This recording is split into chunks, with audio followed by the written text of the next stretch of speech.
Imagine this. You're scrolling through your social media feed and you come across a post claiming that vaccines were invented in order to implant microchips into the general population. Now you might scroll right past this. You might roll your eyes. You might even get a nice little giggle out of it.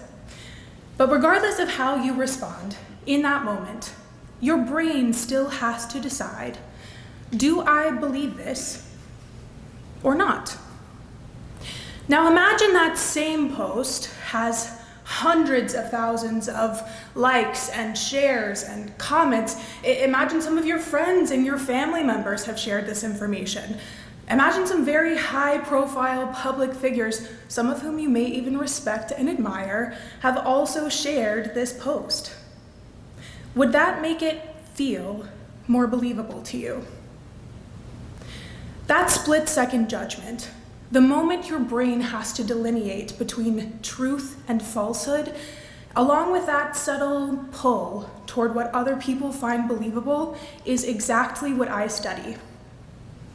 Now, we like to think of belief as a conscious choice, something we have a lot of control over. However, neuroscience has shown that our brains are inherently emotional decision makers, often reacting quicker than logic has a chance to get involved. In my study, I measure people's brain activity while they read and respond to the accuracy of true messages and conspiracy-based messages. Now, some of these messages are presented as highly socially credible. So, for example, around 90% of people who read this found it to be accurate, while the rest of those messages are presented to have little to no social credibility. Using EEG, which measures brain activity down to the millisecond, I'm able to see exactly how people's brains process this information in real time. Now, my goal here is not to judge what people believe. Instead, it's to better understand how those beliefs form at their source, in our brains, to help better strengthen those mental guardrails that can help protect against misinformation.